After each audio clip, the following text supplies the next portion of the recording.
Okay, this is John O'Brien, and this is Money and Wealth podcast series talking today about becoming a millionaire. Now, you've heard me say over and over again that real estate is the biggest business in the world.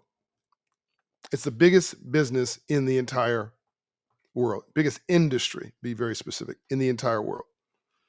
Anybody who's a millionaire, who has $1 million net worth or more, the likelihood is 90% plus that they're a sustainable millionaire, meaning somebody who's not just has a contract earning $1 million in income. And by the way, income is different from net worth. If they have a net worth of $1 million or more, and it is sustainable, meaning it's not here today, gone tomorrow, there's a 90% chance there's some real estate in that portfolio. Every millionaire just knows that this is, a basic part of your building block. So the easiest way you build wealth in America is home ownership. But 41 to 44% of African Americans, as an example, own a home, compared to 75% of our mainstream counterparts who own a home.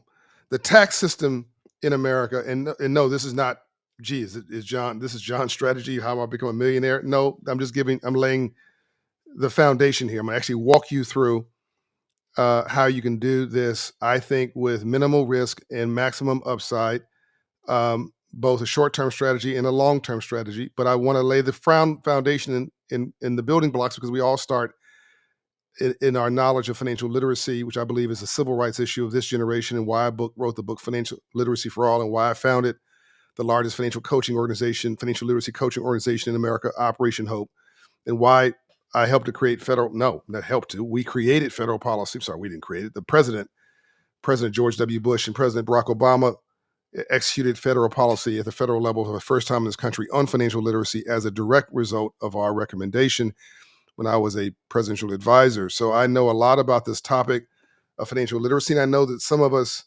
is what we don't know, that we don't know what we think we know. So I try to lay out the basics. Why do I say home ownership is the easiest way to build wealth in America? Well, number one, the entire tax system is designed to encourage home ownership and even a mortgage.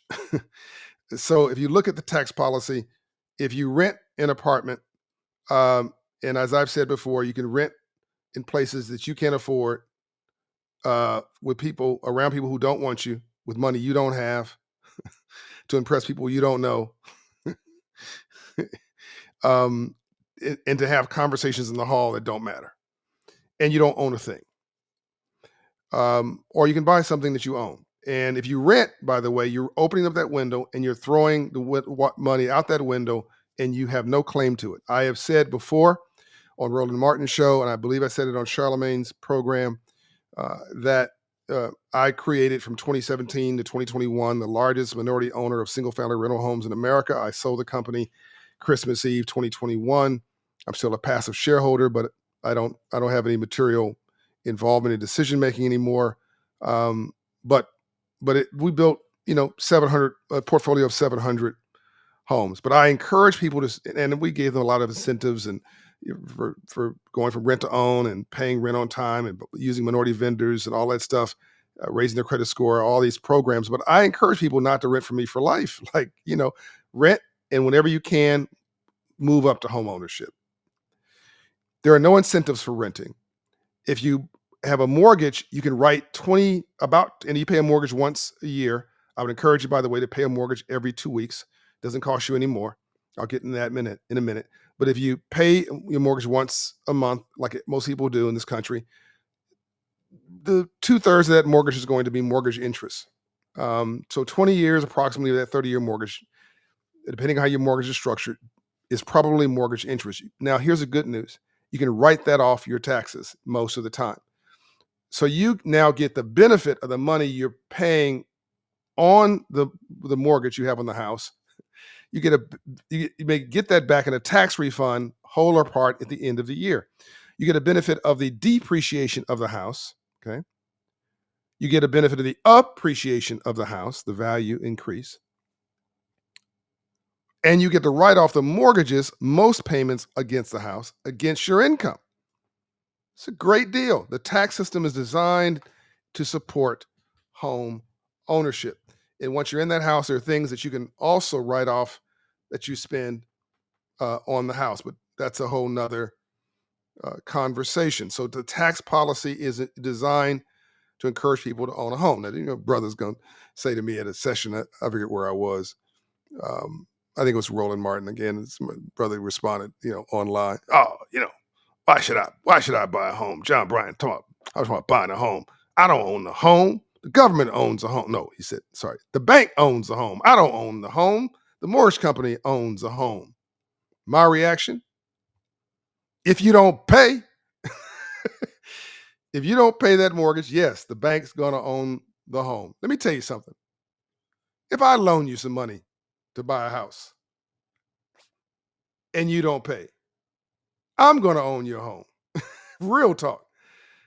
You stop being my cousin Pookie them. You stop being my Uncle Jojo. You stop being my buddy and my friend, and you start being my borrower, my business contract,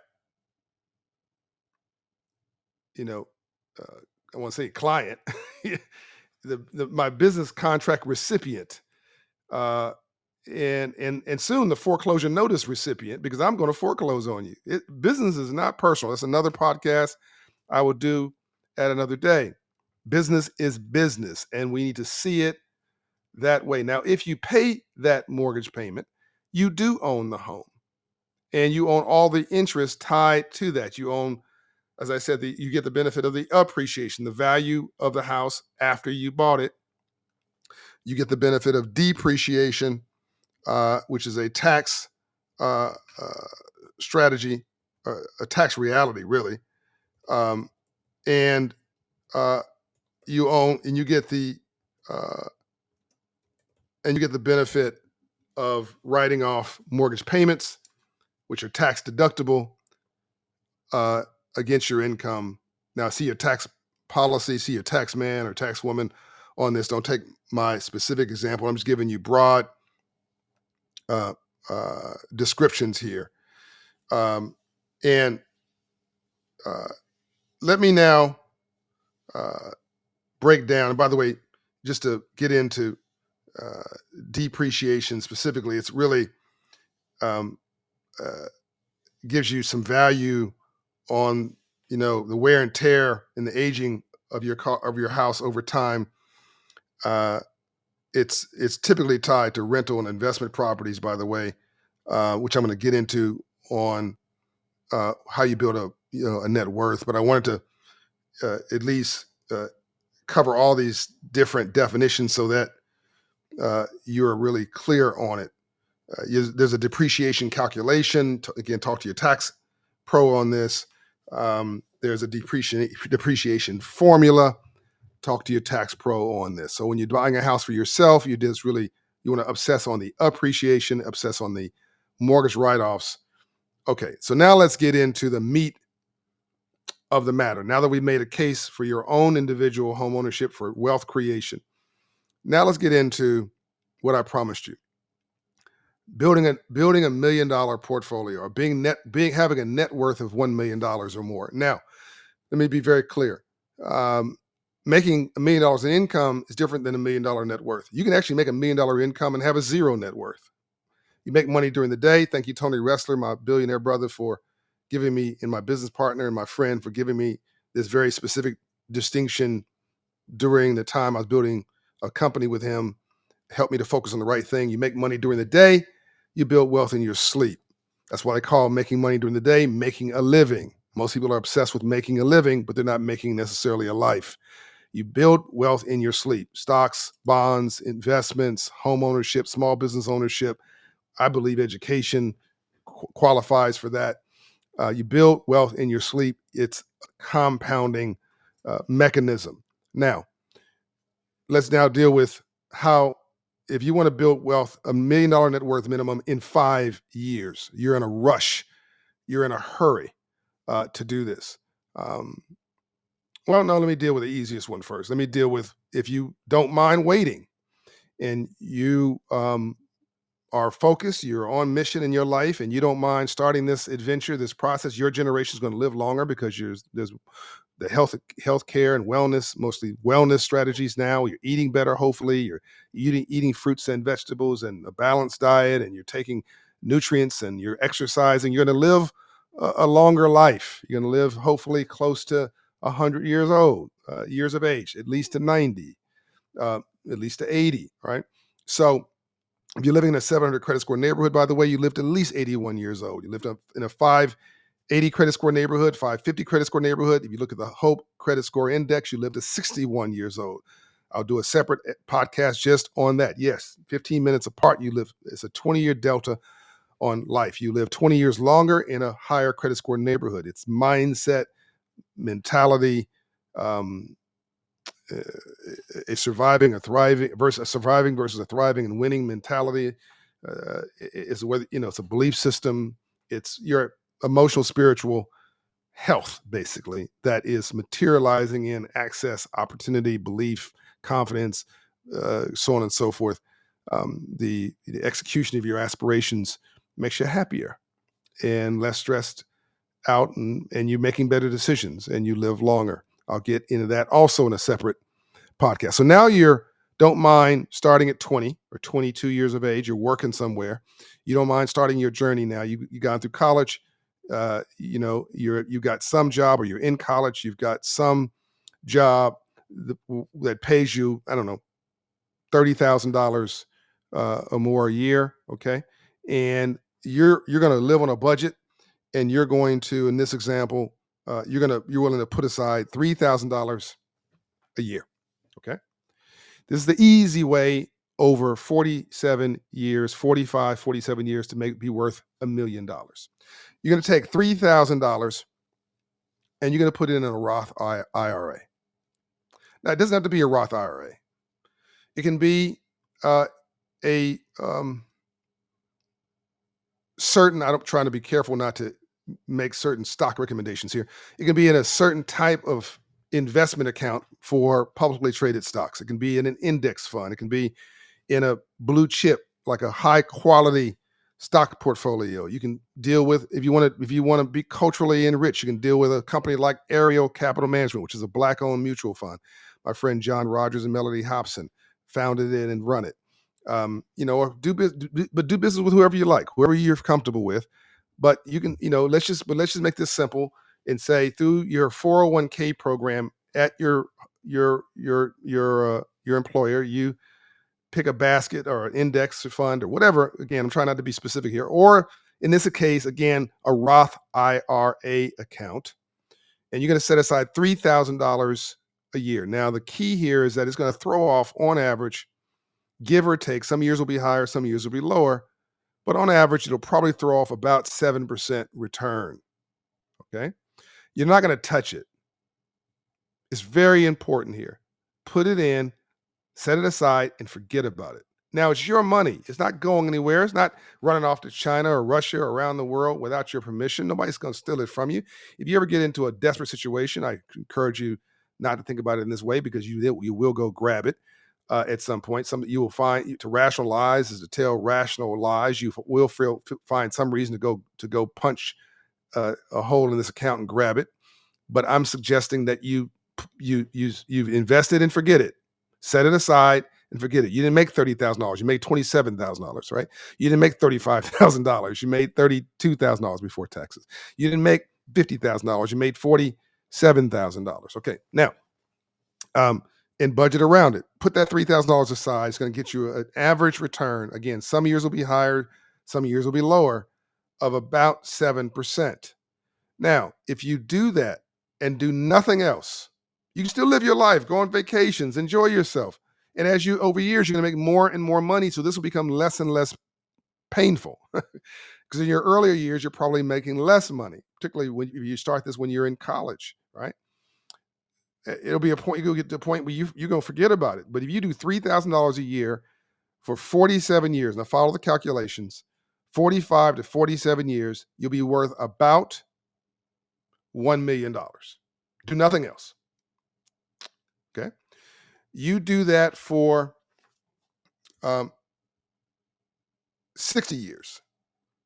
Um, and you'll be worth uh, about $2.5 million. Okay.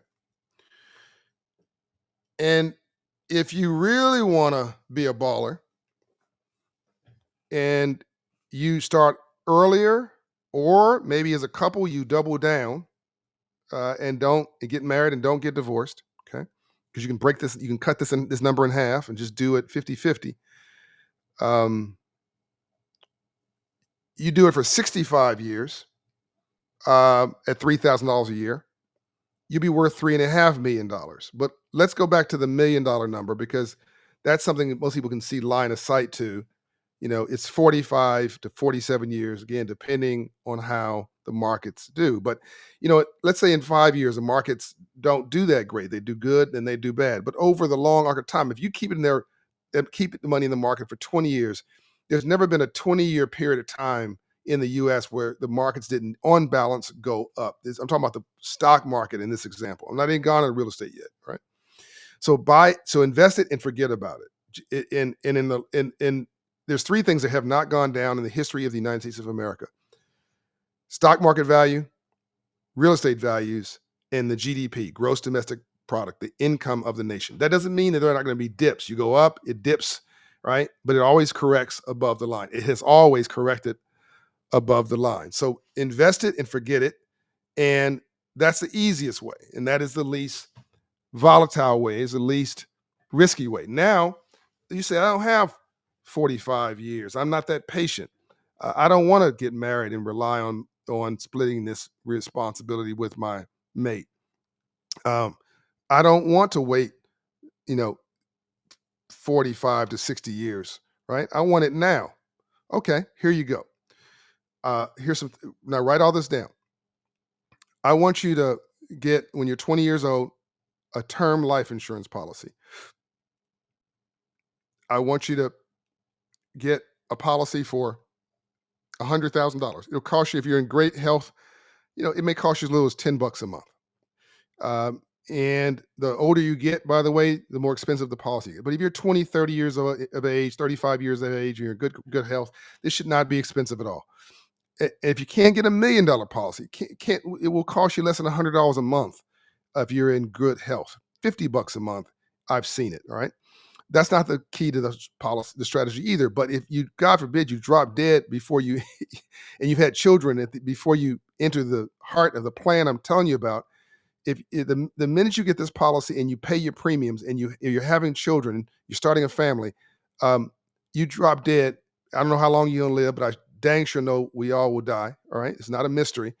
You drop dead, and now there's two things going to happen. One, you don't have to, your family doesn't have to do a embarrassing GoFundMe campaign to bury you. Right? That's just crazy to me. All these celebrities doing GoFundMe campaigns to bury them, to have themselves buried. It's nuts. You're making all this money. Uh, and two, your descendants, your children, your wife or your husband will be a millionaire in the example of a $1 million policy, or at least 100,000 there. But they'll have money to buy a house, start a business, go to college, reset their life, etc. Don't you want that for them? That's not the strategy either of how to become a millionaire. This is bonus stuff. I want you to fill out a one-page will so that you can direct your affairs. You may have a PlayStation, but you want to make sure that PlayStation is going to whomever you wanted to go to. I mean, Prince is upset in death. I'm sure that he built this whole thing and like the money, he had no control over his affairs because he just thought he was going to live forever or whatever. Didn't get around to it. Didn't have a will. So he built a great estate, great net worth, and then it went to people he barely, at best I could tell, barely knew, who happen to be related to him, who are now paid, and I'm sure doing things that he would not want done. Your will is your direction post life on this earth of how you want your affairs to be sorted out. I want you to get a one-page will. I want you to execute it. I want you to finish it, right? I want you to file it, all right? I want you to have a insurance policy, a life insurance policy. A term life policy is easiest and cheapest. Whole life is better, but that's, again, I'm not giving you investment advice. I'm telling you how the minimum you should have, right? I want you to Buy a home. Now we're getting into it, right? I want you to buy the worst house on the best block. Okay. No mini mansions, right? No balling, no profiling. All right. I want you to buy the worst house on the best block in a working class, a workforce neighborhood near jobs, transportation, um, economic activity, and commerce. Now, most inner cities in America are centrally located real estate. They used to be the center of whatever area that was until minorities moved in and other folks moved out and tried to create suburbs. And now traffic's so bad that the folks who moved to the suburbs are trying to come back and reclaim the inner cities. You know, the inner city in France is called Paris. An inner city in the UK is called London. An inner city in Turkey is Istanbul. Like inner cities are prime real estate. An inner city in, you know, greater New York is called Manhattan, right? So only in America did we run out of our own communities because of reasons I'm not going to get into, and left poor people there. But that real estate now is centrally located and valuable, and I want you to own some of it. Now, in a great example of this is Anacostia. If anybody knows Washington D.C. area, you know that for years and years and years, Anacostia was basically abandoned, and and Frederick Douglass used to live there. Used to be a very prosperous area, but in the Industrial Revolution, um, it was thought that the worst place to live was on a hill next to the water, because during the Industrial Revolution, the factories polluted the air and polluted the water through dumping. So you didn't want to be anywhere near the water or a hill with your home. But we now live in a clean economy, don't we? Hello. We've gone from the industrial age to the technology age to the information age, and we're about to go into the AI age, all right? Artificial intelligence. And I'll do a whole podcast on that, don't worry. Working with my friend Sam Altman on the AI Ethics Council that's coming up. But in that clean economy, where's now the best land? Next to the water, on the hill. Go check out Anacostia, see what's happened. Poor people were given a low voucher or encouragement, here a couple $1,000s or whatever, move them out. And now Anacostia is popping. That real estate is invaluable. Same thing happened in Harlem. You could give that property away 30 years ago, give it away 30, 40 years ago. Tear down, today is seven figures in Harlem. You can't, and I mean top seven figures, maybe eight figures. And as soon as Bill Clinton moved into Harlem, President Bill Clinton, you should have known and signaled that things were changing. All Harlem is Upper Manhattan. Even Detroit, where they're giving away homes for $1 a decade ago. Those homes now, many neighborhoods in Detroit are now valuable, right? And you can still buy homes in certain neighborhoods. Baltimore has an oversupply. I'm not telling you to go buy in Baltimore, so don't be blaming me for your decisions. I'm just saying that you should do your own research, but you want to buy in a neighborhood you're comfortable, that you understand, but you need to buy modestly in areas that fit the criteria that I outlined for you, where there's robust engagement and economic energy, vibrancy. And if you see hospitals and universities and retail and restaurants and transportation and ports and office buildings, or whatever it is your definition of economic activity and vitality, that might be a signal. If you can find a house that is modest on a decent block, then think about buying it, rehabbing it. You can get a rehabilitation loan from a lender. If you need to, a construction loan. You can use minority vendors from the neighborhood to help you do that work. Make sure they're certified, by the way. Don't go hire cousin JoJo who has no skills. They will go they will take all the money with good intentions and then say they're sorry as you got to pay that bill. You have to say, yeah, you are sorry. You are sorry, right? But they were not gonna give you none of that money back because they broke. If you want, you heard me say, if you hang around 9 broke people, you'll be the 10th. So get certified vendors to do that work and hold them accountable. Every week you want a progress report. Don't let time go by. Anyway, buy it, rehab it, live in it.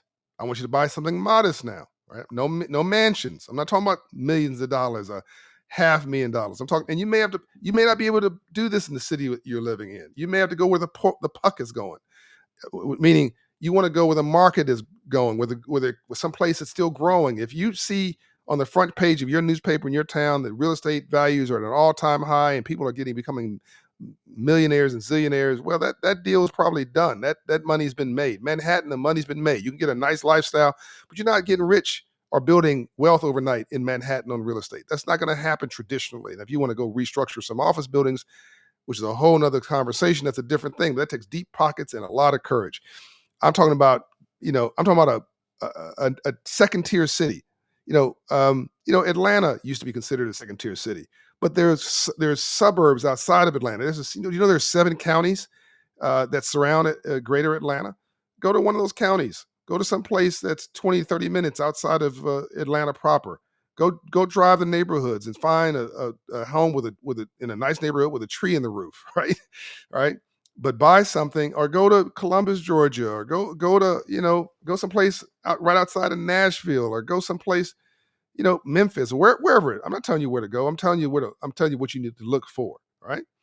And it's not just in the Southeast. These are just examples I can give you because I live in Atlanta, Georgia, so it's just something right on top of my mind. I grew up in Los Angeles, and you can go to places like outside of LA, Linwood, and whatever, Long Beach, whatever floats your boat. Long Beach is probably actually not considered a second tier city anymore. It was when I was growing up. But you got the message, right? And my mother bought in Rialto. That property went up too. That was an hour outside of Los Angeles. So I want you to buy it, rehab it, and live in it. Okay. After a couple years, I want you to get that home reappraised, right? And hopefully it's gone up a little bit in value. I want you to pull out and get your credit score has to be decent. Hopefully it's 700. Operation Hope can help you get there if you're not there already, right? And because once you get a 700 plus credit score, you're no longer black or white or Latino or whatever you want to color, you think is an issue, black or Latino or brown or whatever, or a woman, right? You're just green.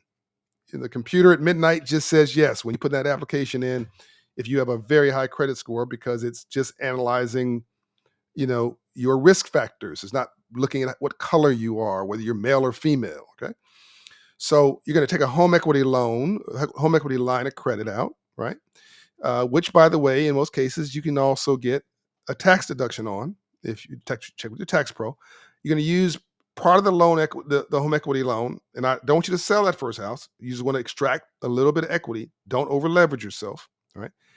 A little bit of equity. You're going to buy another home, hopefully more modest than the home you're in, hood adjacent. Okay, a working class neighborhood, workforce housing preferably, right? You're going to buy that house, you're going to rehab it with, hopefully, again, minority and women owned vendors in that neighborhood, plumbing, heating, lighting, landscaping, roofing, like I did with Promise Homes Company when I built up the company, when I owned it. And then you're going to rent that house. Now, you may say, well, John, I don't have, whatever. I don't have the total down payment for the new house, or I can't pull out enough money out of my home and on a home equity line of credit. Okay, you've got somebody in your family that makes less than $60,000 a year. Okay, you're going to form a limited liability corporation, an LLC. I did a whole podcast on different types of corporate structures. Go back and listen to that podcast on which structure to choose from. In this example, it's an LLC. You've got somebody in your family who makes less than $65,000 a year. I forget the exact cutoff for earned income tax credit, but I know $60,000 is an easy number. And they live maybe in the neighborhood or the area that you're going to buy this house. Maybe you live in LA, they live in, pick the state, Alabama, wherever it is, right? And wherever you're looking at doing this. And you trust them. You have a good relationship. They're a hardworking person, right? No emotions here, and they have 3 children. They make, actually, as a teacher in that community, they make $40,000, $38,000 a year. They have a right to the earned income tax credit. It's a bonus for working. They're going to get, in this example, $6,000 cash. You can do this any time of year. Amend your taxes. Okay, Operation Hope can help you with that as well. If you've never filed for EITC, hold on now, it's retroactive for 3 years. That's right. You get 3 years worth of the earned income tax credit. That could be as much as close to $20,000. Now, if you're buying a $100,000 house as a rehab project, by the way, you can buy it for $60,000 because it's got a tree in the roof, right? It's not livable. You get a construction loan for, a total of construction, purchase and construction loan for a total of, let's say, $85,000 or $90,000. And so that's the lender saying, we believe the house is worth $125,000 or $130,000, $150,000, whatever. We're going to give you a construction loan for up to 75% of that number. Okay. A purchase and construction loan. They're going to let you purchase the house and give you a construction loan so that you can rehab that house. Now, if you're confused about any of this, just simply go to my Hope Financial Coaches. Sign up, by the way, to the 1 Million Black Business Program. We have a partnership with Shopify and Truist Banks and Bank of America, Wells Fargo, and all these other partners that donate expertise and provide access to capital to business owners in that program, including Black banks, by the way. So if you get confused, go get an appointment with Operation Hope. But I'm walking you through this. So you're going to get the earned income tax credit. You're buying this house for a modest amount of money. You're getting a construction and rehab loan, a construction loan or a purchase and construction / rehab loan, or it's a rehab loan. It's a purchase loan, and you can rehab it with your own money, the money from the earned income tax credit and your line of credit that I just told you to take out on your home equity line of credit. Or it's a purchase, a construction and rehab loan, okay? That allows you to do all that. You may not need any additional capital. Maybe you need to put a modest down payment, okay? But I've just given you two ways to do a down payment, either through the home equity line of credit. Do not over leverage yourself. I would not suggest you go over 70% loan to value of your primary residence. You don't want to stress yourself out, and make sure you can afford the payment for the first trust deed and the home equity line of credit. By the way, you don't have to move money out of the line of credit when you get it. They approve you for it. You can let it sit there and do nothing. Okay. And then you get the earned income tax credit in partnership with a member of your family. In this example, they contribute the money, you contribute the good credit, et cetera, the purchasability, and you guys share in the upside of this property. Now, that's up to you how you negotiate who owns what in that LLC. I want you to wait another. So in this example, you waited. The first deal was you bought the house, your primary residence. You had 2 years. Now you're waiting. Now you've finished the construction of the rehab of this purchase home. You've rented it out. Okay. And you've got a Section 8 certificate from the city, or maybe you've gotten some other tax benefit from the city because they were so happy you rehab this property. Look into every city, state, and federal program available when you're doing stuff like this. The third thing you're going to do is you're going to take now equity from this second home, all right, or the line of credit from your first home, okay, or savings you've set aside, and you're going to buy a third rental property, the same platform, same area, so that you can do maintenance on all those homes, right? Ideally, you want to buy all these 3 homes in the same city, but you can do this where the 2 rental homes are another city, as long as it's somebody you trust taking care of it, or you can get there on a regular basis. I would suggest someplace you can drive to. If it's just you doing this, you don't want to have something out of state you got to fly to. You always overcalculate how often you're going to go there, like buying a timeshare. Oh, I'm going to go there all the time. You ain't been there in years, and you're upset, right? And it ain't. That's the one. That's a one kind of real estate investment I do not like, is a timeshare. The only time I lost any money was when I bought a timeshare, and I broke my own rule. I made an emotional decision because I was trying to impress a gentleman who I won't mention, but he was the president of a prominent nonprofit when I was coming up in South Central LA. I loved this man, and he knew I loved him and admired him. And so he used my emotions to get a bonus for himself and got me to buy this timeshare that he owned as well. And he got a referral fee for me doing it. And I've owned that thing for 30 years, and it has lost money. I mean, it is horrible. It's horrible. I got to pay maintenance fees, and you can tell I'm emotionally distraught about this. I'm talking about it. That's not even the subject of this program. I did a whole segment, by the way, just on timeshare, so you can go and check that out. So that's the only kind of real estate I don't love. I don't think that's a good deal. You do that for lifestyle, not for investment. It's like certain kind of Bitcoin, not Bitcoin, but some kind of cryptocurrency. Bitcoin actually seems to have stabilized, but some of these cryptocurrencies, it's just speculation, and that's what timeshares are. It's just speculation. So, and it's cool if you can afford to do it, but just don't do it. Just don't use your rent money. So in this example, I told you get a will. I told you get an insurance, uh, uh, a, uh, a life insurance policy. I told you to get your the earned income tax credit if you qualify for it, or find out somebody in your family who qualifies for it, who might become your investment partner. I've encouraged you to use an LLC structure for the investment properties. I've encouraged you to buy a home for yourself. I've encouraged you, after a couple years, be patient, get a line of credit against that home. Do not take that line of credit and go on vacation. Do not go buy, do not go shopping at the department store. Do not go cray cray because you have a line of credit. And don't sell that house, because if you sell the house, you're going to get a capital gains tax hit. And there's another thing you can do when you sell a piece of property, which I'll get to in a minute, to avoid a capital gains tax hit. But if you take a loan against the house, it's not taxable. In fact, it may be tax deductible. There's a lot of covering in this podcast, so you may have to listen to it over and over again. So I want you to buy the house, a modest home that you can afford, right? In a neighborhood that is a good street, decent, and near where you can go to work, but may not be all the flossing that you want to do. That's fine. Floss later, right? Buy it, live in it. The worst house on the best block, right? Because the other homes on that block are going to pull your values up, and they're going to be, and your neighbors going to be happy you bought this house and you rehabbed it. It was an eyesore. They were so happy you bought this house. They may bring you a pie. You're going to own that home for a couple of years, then you're going to use equity and or the other strategies I mentioned to you, and you're going to buy a second home, and then you're going to buy a third home. No mini mansions, nothing fancy, right? Workforce housing. You do that 3 times, you do the other things I mentioned to you, you have $1 million net worth in 5 years.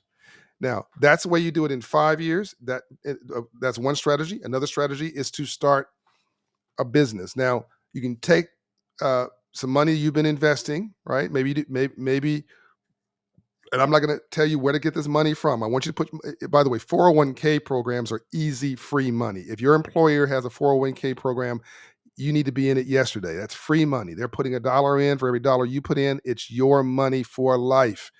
Do not pass go without putting money into a 401k plan. But you're going to find, and there are ways you can use that money to help you with a down payment. It's another topic for another day. I'm going to deal with that with a fan question, by the way. So you can start a business. You can start a franchise business with money you've set aside, right? Or an investment group you put together through an LLC, however you want to do it. And in this example, I would not encourage you to do something that's never been done before. I want you to do something that has been done before. It's an existing business plan. So an entrepreneur is different than a business person. An entrepreneur is doing something that has never been done before. It's from whole cloth, creating value out of nothing. That's me. I'm crazy. An entrepreneur works 18 hours a day to keep from getting a job. We're nuts.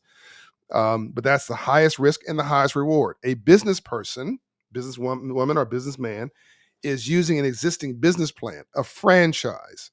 You know that they need a local restaurant, or a drive-through restaurant, or a little food store, or a gas station, or a beauty salon, or a nail salon. Nail salons tend to be lower cost, consistent businesses that are needed in a neighborhood. Every neighborhood needs 20 different businesses. Figure out what those 20 businesses are. See if there's a franchise model for it that has a brand name attached to it, an existing proven business plan. And typically, if you do it right, you work hard, you don't pull money out, as you're starting the business, don't go leasing Mercedes, with money you don't have, trying to floss again. Flossing is the death knell of building wealth, right? Keep that money in the business, and within 5 years, if that business succeeds, right, and if it's a franchise, there's a high probability it will. A proven franchise for a basic need in the neighborhood. Once again, you'll be worth $1 million in 5 years, about 5 years. I'm going to give you an example of businesses to start. If you keep listening to this podcast, and tell all your friends to subscribe, by the way, I'm going to break down different businesses in coming weeks that you can start. And I'm going to break down how those businesses work, what are the risks, what's the profitability, how you structure them, what businesses in your neighborhood are doing well that you're driving by every day. When I was coming up and I got my financial literacy course when I was 9 years old, I saw a muffler shop for the first time. I saw the nail salon is a business for the first time, and all these places I've been walking by all day. Now I understood they're businesses. You know, I mean, real talk. The drug dealer in the neighborhood's a business person. It's not an ethical business or one that's sustainable. It is not good capitalism, because good capitalism is where I benefit and you benefit more, and bad capitalism is where I benefit and you pay a price for it. But everything around you is a business model. That's what I'm trying to get you to understand. So I just gave you 3 strategies to become a millionaire. Right? We did this in less than an hour. I gave you a slow bake, easy, methodical. Put it on remote control. You're not hurting anything because it's your money. It's not going anywhere. You're not losing it. Way to build at least $1 million net wealth worth in cash, or better than cash. Marketable securities, as in stocks. And by the way, here's something no one tells you: if ever you get in trouble and you've got a stock portfolio um, that you built up, you can get a margin account, a loan from you to you. Did you know that? For as much as 70%, don't leverage this up. Please don't go saying John Bryant told me I should get a 70% loan against my own account. I don't want you to get any loan against your account. I'm just saying I don't want you to be afraid of becoming an investor because your money's not in your hands. You can't, oh, it's locked up. I can't. No, no. If you have marketable securities, high quality um, assets that you own. By the way, when you buy one stock of anything, you have the right to all the financials of that company. You want to buy one share of Walmart. I think it's a great company, by the way. My friend Doug McMillan, CEO of Walmart, is co-chair of Financial Literacy for All with me, and is coach and is author, done the forward for my book Financial Literacy for All. And he's a great guy, great friend. Um, but whether it's Target, or McDonald's, or whatever it is you love, whatever business, Nike, whatever thing you love, once you invest, into one share of stock, you have a right of the same rights as Warren Buffett. You have the same rights as whatever investor you've heard about who is legendary. You get to look at all of their financials, all of their financial reports, all their strategies. You get to go to a shareholder meeting.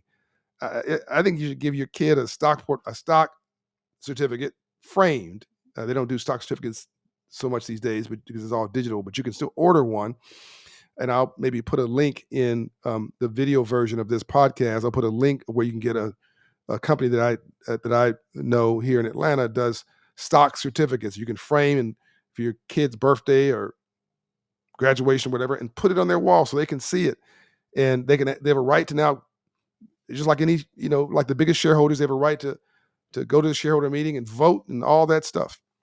But you can now take a loan against your own asset if you get into trouble. So I just tried to square out and zero out all of the risk, all of the downside, all of the naysayers, right? And what are black people and brown people not doing? We're not investing in the stock market. Last time I checked, 18% of us were invested in the stock market. That number might have changed, but it was a low number. We're not investing in home ownership. Only 41, 44% of us own a home. I've just told you it's the easiest way to build wealth. We're not owning businesses in a way that compound and build wealth. 96% of our businesses are sole proprietorships. No, which basically makes them a self-employment project. It means you have a contract basically, and you're just doing work on your own schedule versus working for somebody else on their schedule. You think it's a business as a hobby horse. Okay, it's a hobby, and as soon as that contract is over, the money will run out. And that's why we're training you at Operation Hope in our small business and entrepreneurship program, or really tuning you up through our 1 million Black business program. We serve everybody, by the way, but we hyper focus on the group that we think have been left behind, like groups like Black businesses and Latino-owned businesses. But if you're poor white, you walk in the door, by the way, or middle class, whatever, we'll help you too, right? So I've given you these strategies, right? Home ownership. Well, the point I was making is that most strategies, we're not like we failed at them. We just never did them. All right. I just gave you 2 examples: stock market and real estate. And I've already told you that over in the long arc of history, these things have never gone down. They've only over time gone up. Now, somebody's going to again say, John, what do you mean? There was a crash, market crash of 2009. Yes, stocks will go up. They will crash. Real estates will go up. They will crash. There will be a recession. They will recess, right? They will dip and they will correct above the line. Hello. Now, let me go back to something that I said I would explain to you, which is a tax exchange. So I bought a piece of property in Los Angeles for a couple $100,000. It was a townhouse. When I bought it, I was very proud of it. I lived in it. Um, it went down in value while I lived in it. I was encouraged by my broke friends to sell it. Now they broke. Again, watch who you pay. Watch who you pay attention to for advice. Right, my broke friends didn't even own a townhouse. They were renting. Talking about, yo, you need to sell that. Just like, look, leave your bad advice in your bad in your well intentioned bad mouth, like in your head. Keep just say hello to me. That's all I want to hear. It's just, is an old Southern saying: no matter how much I love you, my son or my daughter, if I don't have wisdom, I can only give you my own ignorance.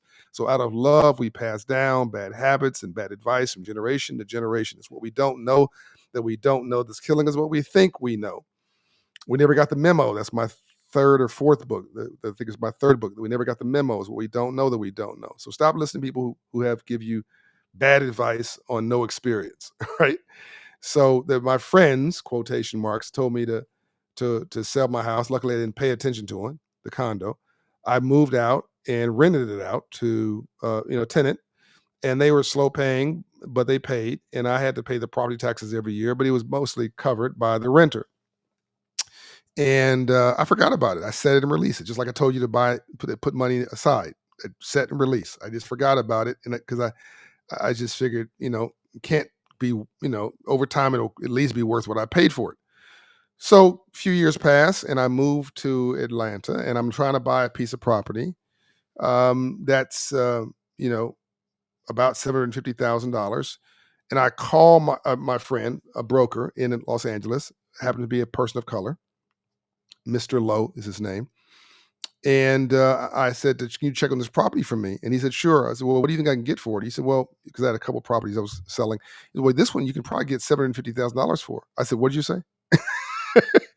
What did you say? $750,000. I bought it for 200,000 and change. It had gone down 100,000 and change. My so-called friends told me to sell it. Hello, 5 years, 6 years later, is worth $750,000. It's worth even more now. I sold it. You have a year to do a tax-free exchange, which means you pay no taxes. And I found the property that I wanted to buy, and I purchased the property that I wanted to buy with the proceeds of the property I just sold, and I paid no taxes. So there you go.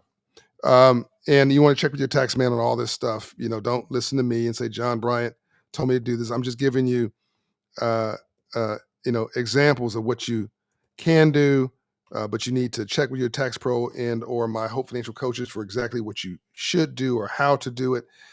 By the way, it's called a 1031 tax-free exchange in the Internal Revenue Code. But again, check with your tax pro and see how it relates to you. Okay, let's get to the fan question. I just made you a millionaire. Well, you did because you're going to work hard at it. But now there's no reason why you're not going to be better off after you do this than than before. I mean, it's like somebody said, "Why should I try God?" Well, because God cannot possibly screw up and mismanage your life worse than you have. So give him a try. Let's see how that works out. And given that it's his universe, in my opinion, you'll probably be okay. I can't guarantee you that being positive is going to make you a success, but I absolutely guarantee you that being negative will ultimately make you fail. I want you to be positive. I want you to employ common sense. Literally, every group of people in this country, 200 plus ethnic groups, have succeeded using free enterprise capitalism and a market economy and the things that I've told you. The only three groups that have been left behind: African Americans, not all Africans. African Americans, I'm going to deal with Africans versus Africans or blacks versus blacks. Is that a thing? And that's not a negative situation. I mean, blacks are blacks. Is that a thing? I'm going to deal with that in a separate podcast because it is a thing. But African Americans, not African Africans or African Caribbeans, African Americans who had a special treatment negative in this country and whose really our self-esteem and our brains were messed with, our minds and mindsets were messed with. All right, and Native American Indians, okay, they didn't have a good run, and poor whites. Yes, poor whites are those three groups that did not use free enterprise capitalism and a market economy to succeed. Two of those groups actually use the government, and government will help you cover your downside. And we need good government. We need civil rights, but you also need civil rights. We need not just red rooms, stopping bad things like police discrimination and bias and all the negative stuff. We need some green rooms, access to capital, access to internships, access to apprenticeships, access to credit, access to financing, access to you know uh, opportunity and aspiration. Can I get an amen?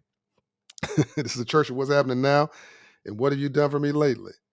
All right. So, fan question: can I use my IRA? Let me see who this fan question is for. Give her some credit or him some credit. This is on Instagram at Dawilly876 at DAWILLI 876. That's on Instagram. So thanks for the question. Can I use my IRA to purchase my first home? The short answer is yes. You can use your IRA, and they will again check with your tax person, but they will allow you. The IRS will allow you to withdraw up to $10,000 from a traditional Roth IRA without an early withdrawal penalty if you want to buy a home as a down payment. By the way, if you come from you need to use the funds within 120 days to if you're going to use the funds to buy a home. The limit I think is $10,000. But again, check with your tax pro and or check with Operation Hope. But by the way, you check with Operation Hope, and if you are from an underserved population, you could qualify for a $10,000. In addition to everything I just mentioned, you might qualify for a $10,000 grant. You don't pay it back, a down payment assistance grant to buy your first home. It is so much stuff going on out here. And what Operation Hope does is serves as a nonprofit investment banker to sort of concierge your your financial empowerment experience, whether you want to be a small business owner, you want to be an entrepreneur, you want to be a homeowner, you want to be an informed consumer, you want to get your credit score straight, you want to become an investor, you want to become a titan, a baller adjacent, you want to become a billionaire or a thousandaire, right? You just want to buy some air. You know, we're going to help you set yourself free. But in order to do that, you need self determination. You need to self determine yourself, and you're not going to do that in the current market economy unless you understand how the economy works. You're not dumb and you're not stupid. You are brilliant because you've been doing so much with so little for so long. You can almost do anything with nothing. It's what you don't know that you don't know that's killing you, but you think you know. It's time to give you the enlightenment and the tools that you need to set yourself free. Go buy Financial Literacy for All, the book. Uh, I want it dog-eared. I want it underlined. I want you to have it on the bus stop, on the carpool, and not when you're driving. I want you I want you to have a reinstitute a family meeting, have dinner once a week. Oh, what a concept! Dinner with your family. Talk about money. The lights don't come on by themselves. Talk. No, when you go to bed tonight, that's a pillow you purchased, right? Whether you're renting it or whether you're buying it, whether you own it. It always kills me. People talk, oh, I don't like capitalism as they're commenting on the phone they bought with capitalism from a capitalist. They bought it from Apple or Samsung or whoever. They bought this phone from a capitalist institution with the money they made, the capital they made using their human capital exchange for their talents and skills. They got a paycheck. That's an exchange of human capital for compensation. I cover that in a podcast too, the 6 versions of capitalism from lowest risk to highest. Go back and listen or watch that. So yeah, look, you're in the system, whether you like it or not. You might as well master it. That's what I'm talking about. Master it. This is John O'Brien. I'm out.